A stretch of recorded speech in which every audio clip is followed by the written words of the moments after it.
Hi hello welcome to film Jalsa. This is Shraddha. So ఇప్పుడే game changer ఫిలింని అయితే watch చేసేసాను. And సంక్రాంతికి రాబోతున్నటువంటి ఇన్ని సినిమాస్లో గేమ్ చేంజర్ సినిమా అయితే వన్ ఆఫ్ ది బెస్ట్ సినిమానే అవుతుంది. అండ్ శంకర్ గారి స్ట్రాంగ్ కంబ్యాక్ ఫిలిం అని అయితే చాలా అంటే చాలా గట్టిగా చెప్పుకోవచ్చు. అండ్ భారతీయుడు 2తో కంపేర్ చేస్తూ గేమ్ చేంజర్ సినిమా చాలా బాగుండదు అని చెప్పేసి చాలామంది అయితే ట్రోల్స్ చేయడం అయితే జరిగింది. బట్ వన్స్ ఫిలిం వాచ్ చేస్తే మాత్రం ఖచ్చితంగా వన్ టైం వాచబుల్ సినిమా అని చెప్పేసి అయితే నేనైతే అనుకుంటూ ఉన్నాను. అండ్ మీరందరూ కూడా చాలా బాగా నచ్చేటటువంటి కంటెంట్, రొటీన్ కంటెంట్ని కాస్త కొత్తగా, కాస్త ఎక్కడా కూడా బోర్ ల్యాగ్ అనేది లేకుండా చాలా నీట్గా క్లీన్గా అయితే చూపించడం జరిగింది. అండ్ ఒక పొలిటికల్ డ్రామాని ఇంత ఇంట్రెస్టింగ్గా కూడా చూపిస్తారా అని చెప్పేసి అయితే నా ఫీలింగ్. అండ్ మీరు కూడా తప్పకుండా వాచ్ చేస్తే మీకు కూడా అదే అనిపిస్తుంది.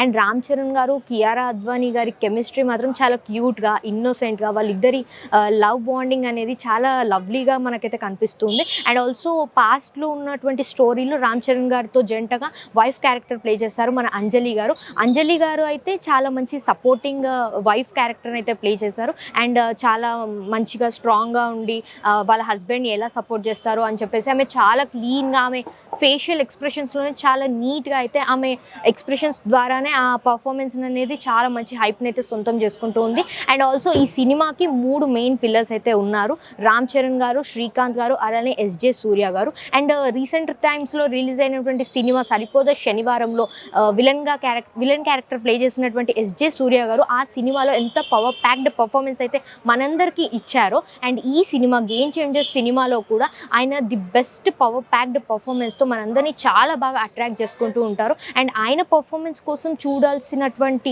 క్యారెక్టర్గా ఆయన క్యారెక్టర్ అయితే నిలిచిపోయింది. అండ్ ఆయనకు ఉన్నటువంటి ఫ్యాన్ బేస్ కూడా ఆయన కోసం, ఆయన యాక్టింగ్ కోసం, ఆయన యాక్టింగ్ చూడడానికైనా సరే వెళ్ళే విధంగా ఆయన పర్ఫార్మెన్స్ అయితే చాలా బాగుంది. అండ్ ఆల్సో శ్రీకాంత్ గారి దగ్గరకు వచ్చేస్తే మాత్రం ఆయన పర్ఫార్మెన్స్ అయితే ఇరుగా తీసేశారు. లైక్ పాస్ట్లో ఆయన ఎలా ఉన్నారు, ఏం చేశారు ఆ స్టోరీలో, అండ్ ప్రజెంట్లో ఏం చేశారు అనేది చాలా అంటే చాలా డీటెయిల్గా చూపించడం జరిగింది. అండ్ మన రామ్ చరణ్ గారి గురించి అయితే అసలు చెప్పుకోవాల్సిన అవసరమే లేదు. He just nailed it out. And songs దగ్గరకు వచ్చేస్తే మాత్రం సాంగ్స్ అన్ని చాలా సోసోగానే ఉన్నాయి. సాంగ్స్ అంత పెద్దగా ఎవరినైతే ఆకట్టుకోలేకపోయాయి. బట్ నానా హైరానా సాంగ్ ఎంత మెలోడియస్గా, ఎంత లవ్లీగా ఉంటుందో మనందరికీ తెలిసిన విషయమే. ఆ సాంగ్ని మాత్రం సినిమాలో పెట్టలేదు. అండ్ ఆ సాంగ్ని కాస్త యాడ్ చేసుంటే ఇంకాస్త మంచి హైప్ని సొంతం చేసుకునేదేమో ఈ ఫిలిం. బట్ ఆ సాంగ్ని తొలగించడంతో ఆ సాంగ్ మూలంగా ఇంకాస్త డిసప్పాయింట్మెంట్ అయితే ఉంది. ఆ సాంగ్ పెట్టలేదు అని చెప్పేసి ఫ్యాన్స్ అందరూ కాస్త డిసప్పాయింట్ అయితే అవ్వడం జరిగింది.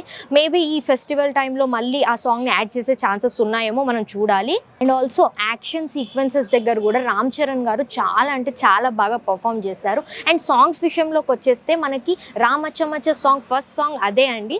సో ఓపెనింగే మనకి మంచి ఎంటర్టైనింగ్ సాంగ్ అయితే మూవీని స్టార్ట్ చేసేసారు. అండ్ ఆ సాంగ్లో మనకి ఒక 5 to 6 seconds చిరంజీవి గారి పోస్టర్ని, కట్అవుట్ని చూపించడం అయితే జరుగుతుంది. అండ్ ఆ టైంలో మాత్రం ఫ్యాన్స్ క్రేజ్ అనేది ఇట్లా చూడాలి మనము. చిరంజీవి గారు లేకపోయినప్పటికీ కూడా సినిమాలో చిరంజీవి గారి కట్అవుట్ని చూస్తే ఎంతో ఆనందంగా పడే విధంగా ఫ్యాన్స్ అందరూ చాలా ఎగ్జైట్ అయిపోయారు, చాలా హ్యాపీగా ఉన్నారు. ఈ సంక్రాంతికి ఒకే స్క్రీన్లో మనకి చిరంజీవి గారిని, రామ్ చరణ్ గారిని చూపించినంత హ్యాపీగా అయితే ఫ్యాన్స్ అయితే ఉన్నారు.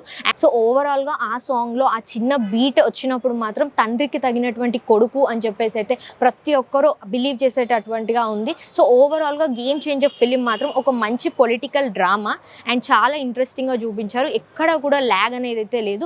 ఫస్ట్ హాఫ్ అయితే చాలా బాగుంది. అండ్ ఫస్ట్ హాఫ్లో బిఫోర్ బ్రేక్ ఉండేటటువంటి సీన్ మాత్రం అసలు నెక్స్ట్ లెవెల్గా ఉంది.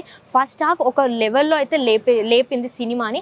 సెకండ్ హాఫ్ కాస్త స్లో అయ్యింది. బట్ ఇట్స్ ఓకే, ఫైన్, బాగుంది. ఓవరాల్గా మూవీ అయితే బాగుంది, వన్ టైం వాచబుల్. సో ఓవరాల్గా గేమ్ చేంజర్ ఫిలింకి నేను ఇచ్చే రేటింగ్ 5కి 2.5.